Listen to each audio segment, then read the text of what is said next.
बागलाण तालुक्यातील कायदा व सुव्यवस्था अबाधित ठेवण्यासाठी जायखेडा पोलिसांनी कठोर पावले उचलत 3 सराईत गुन्हेगारांवर तडीपारीची कारवाई केली आहे।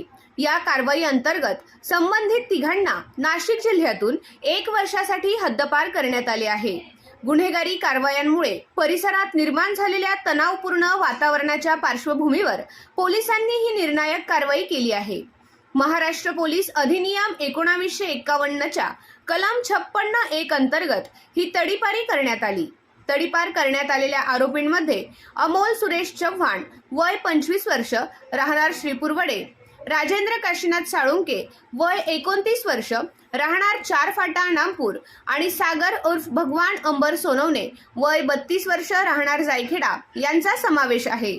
पोलीस तपासानुसार अमोल चव्हाण याच्यावर मारहाणीसह शरीराविरुद्धच्या गुन्ह्यांचे 6 गंभीर गुन्हे नोंद आहेत।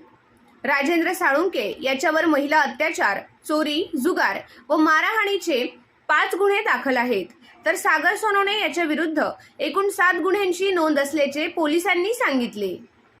या तिघांविरोधात जायखेडा पोलिसांनी तडीपारीचा प्रस्ताव तयार करून तो पोलीस अधीक्षक नाशिक ग्रामीण यांच्या माध्यमातून उपविभागीय दंडाधिकारी बागलाण यांच्याकडे सादर केला होता। सर्व आवश्यक पडताळणी पूर्ण झाल्यानंतर उपविभागीय दंडाधिकाऱ्यांनी आदेश जारी करत तिघांनाही संपूर्ण नाशिक जिल्ह्यातून 1 वर्षासाठी हद्दपार करण्याचे आदेश दिले।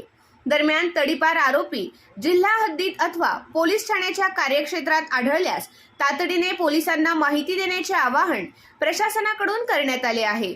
आदेशाचे उल्लंघन केल्यास कठोर कायदेशीर कारवाई केली जाईल असा इशाराही देण्यात आला आहे। ही कारवाई पोलीस अधीक्षक DS स्वामी, अप्पर पोलीस अधीक्षक सूरज गुंजाळ आणि उपविभागीय पोलीस अधिकारी यशवंत बाविस्कर यांच्या मार्गदर्शनाखाली राबविण्यात आली। तसेच सहाय्यक पोलीस निरीक्षक सागर काळे, पोलीस उपनिरीक्षक संदीप चेडे आणि पथकातील कर्मचाऱ्यांनी ही मोहीम यशस्वीपणे पार पाडली।